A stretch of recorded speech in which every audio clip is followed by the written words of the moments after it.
Hey, what up, YouTube? CC back today with another edition, I guess, or episode, or um, another day of Ask CC. Now, today's one is something that was asked by someone in the comment section, and this may be helpful to you. It may not, right?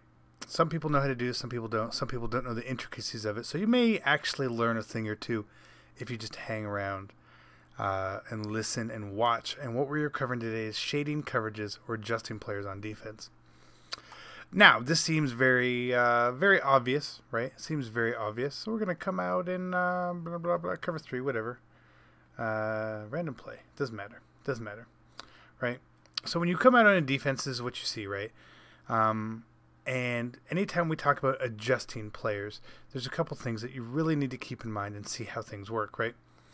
Anytime you want to get what is called a cloud flat, and you don't have a cloud flat on the field, you need to have either a curl flat or a hard flat, right?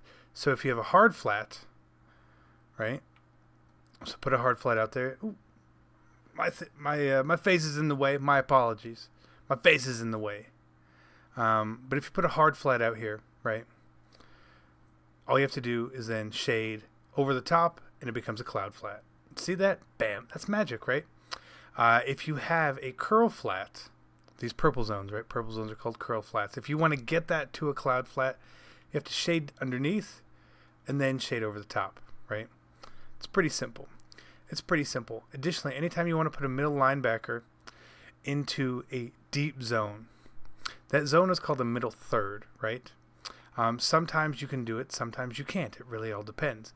If you happen to not be able to do it, a simple baseline will generally do it. So we're going to put this guy in the middle third, and you see it actually puts him in the same zone as where a cover 3 safety would go, right? That's what a lot of people do out of cover 2. So if we go into cover 2, you usually want to take your middle linebacker, and you have to put him in there, bam. You cannot, however, put an outside linebacker into a middle third zone. In any formation, you can't do it. So don't try. Because if you try to do it up, he's going to go into what is called a seam flat, which is essentially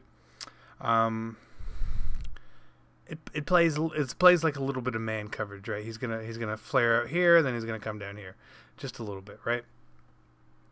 So that's the real basic part. That's the real basic part. So if you guys don't know how to create flats, that's really how you do it, right? If you want to put people in other zones, you obviously can to adjust however you want. It's very simple. It's very easy to put people in vertical hooks, curl hooks, whatever it may be. Not a lot of people ever actually put someone else into a hook zone. If you do, you're just really sort of rushing to get it done. And that's fair. Totally fair. I get it. But what matters the most to me is everyone knows about shading down and shading up. How does shading inside and shading outside matter? It's a great question. That's a great question. So the computer's going to hike the ball here just to go over it. So, and I'm going to switch controllers. Well, I want to, let's go control the Panthers here. Let's go control the Panthers here. We'll resume, and then we'll get on the other side so I can kind of show you this a bit better for exactly what I mean. Shading inside and shading outside. It's pretty simple, really. Now we got to flip sides again, which is fine. This is fine. You guys should go into practice. You guys should learn how to use practice mode. You really should. You should always learn how to use practice mode. It's such a helpful tool. Not necessarily labbing, but just practicing, getting the motions down for a lot of things that you want to do, right? So we're going to come out in something, and we're going to go against something, right? So shading inside and shading outside. A lot of the times, it doesn't matter what you do, right?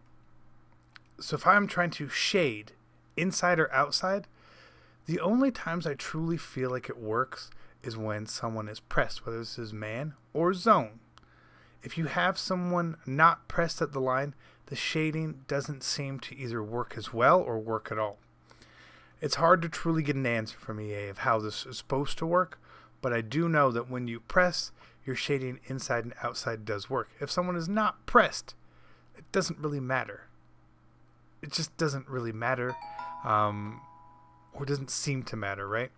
So if you press someone, as we're going to do here, now if I shade inside or outside, it's going to help, right? If you think that there's going to be maybe a post from Julio Jones there, maybe you want to shade inside, right? If you think he's going to run a corner out, maybe you shade outside. It just depends, and you need to play around with that.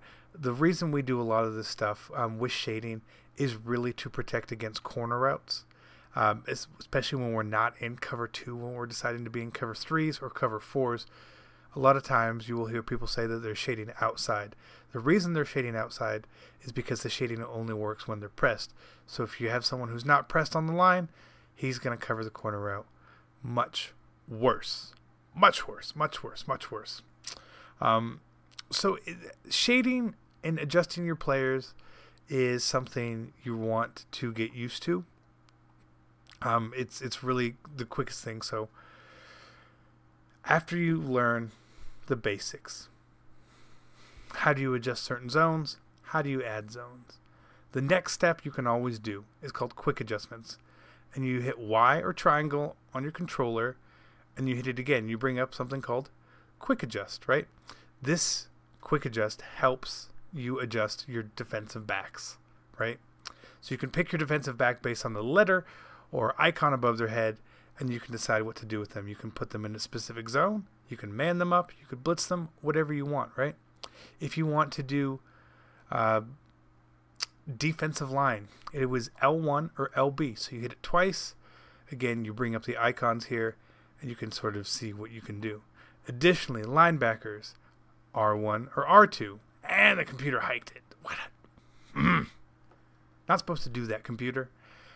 So, again, R1 or RB. You hit it twice. Bam, you have all your linebackers there. So if I said, I want to put Luke Kuechly, who's my middle linebacker in the middle third, I could hit Y on him and then say middle third, bam, and all of a sudden he's in the middle third. It's really that simple. Now, you can't just dominate with this. It's not a dominant thing, but it does help you with your game, and it will help a lot. Only if you take the time to learn how to do these things properly. Because if you go into a game and you're like, I'm just going to start quick adjusting, and all of a sudden you do this, oh, there ain't nobody over there. So you got to know what you're doing. You have to practice it, learn it. Just come in here and just practice shading people, practice changing linebackers. You know, I would recommend you go into practice mode in your favorite 2 defensive formations so you learn the buttons for the people you need to adjust so you can do it on the fly, and it's second nature again. This video may not have been for everybody, but if it did help you, that's awesome. This is if we help one person, we're heading in the right direction here.